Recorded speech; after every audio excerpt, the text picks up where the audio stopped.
scientific research of the unknown. Back here today in old Sacramento, we're gonna investigate the underground tunnels. We have a tour waiting for us. We have a lot of people here enjoying a nice time this summer, but they have no idea what's to come. Let's take it. Looks like it's going to be a pretty interesting investigation. We've already had some good luck. We got a parking spot right up front and saw a train. We're at the Sacramento History Museum. We're about to start the underground tour and pretty excited. There's a lot of famous historical stuff in here, so it's a real treat. All right, it's good.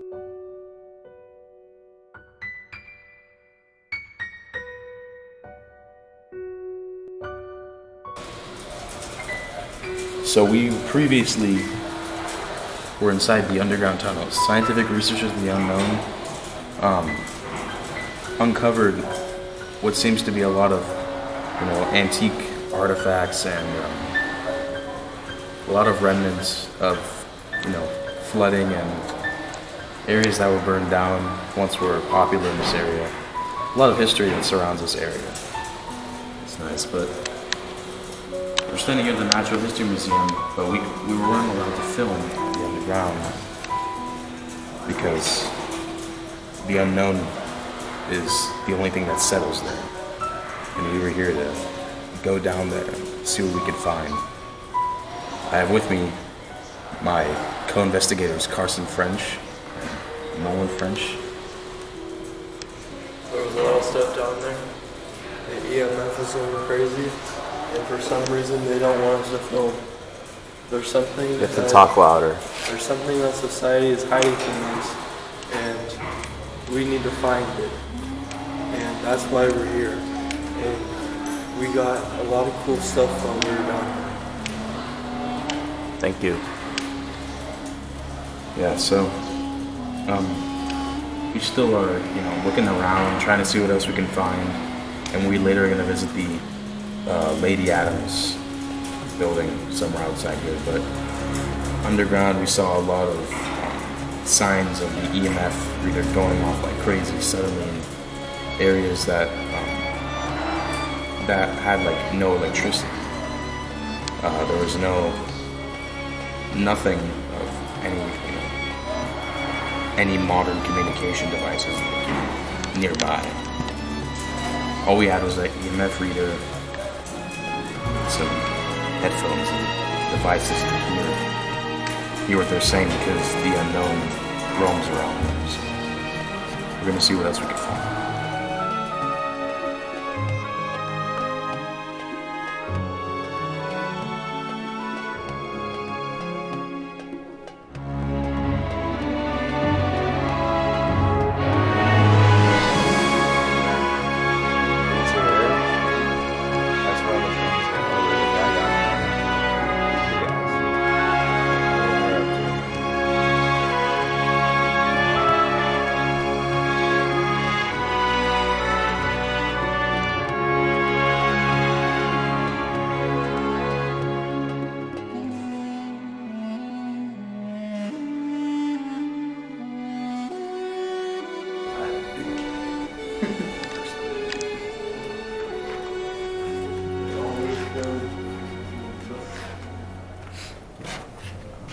Is that E.B. Crocker? No. Look at that revolver. Look how tiny that thing is. Got some cuffs. Those must have been heavy. Jeez. Found some sort of haunted artifact. Just made the EMF reader spike. I would not touch that thing. If you're out there, please show us a sign. I don't know if I got that. Oh, it just lit up again. Window, Lintel, Liggett Ale House. So this was on a house.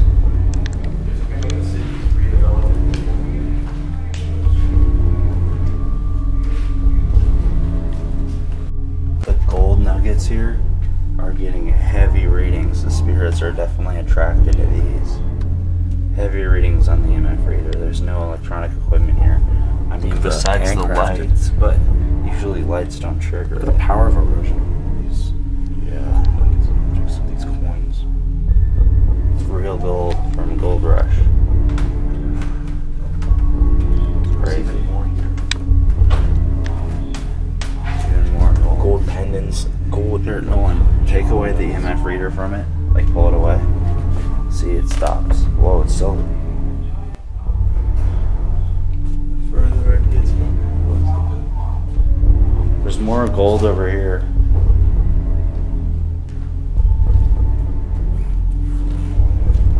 Whoa.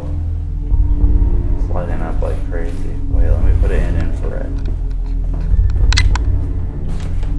See if we can get anything on the EM spectrum. Jeez. Let's get this Holy Grail. Look at that.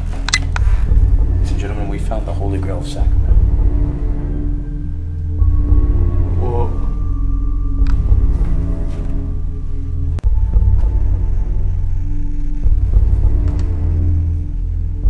Wow. Are we filming? I mean, like, do you believe in? No, Yeah. are we filming? Yeah, yeah, You yeah. guys are before he turned the thing. Oh, yeah, sorry. I am so sorry.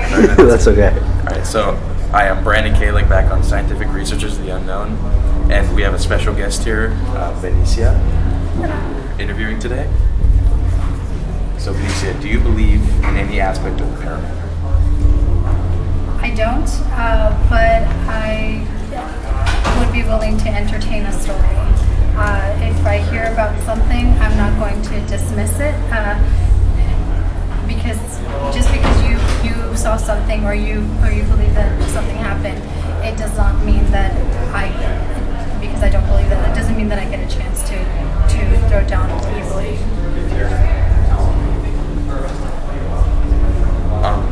Do you believe that there are any suspicions surrounding the old Eagle Theater that was once placed where the new Eagle Theater is?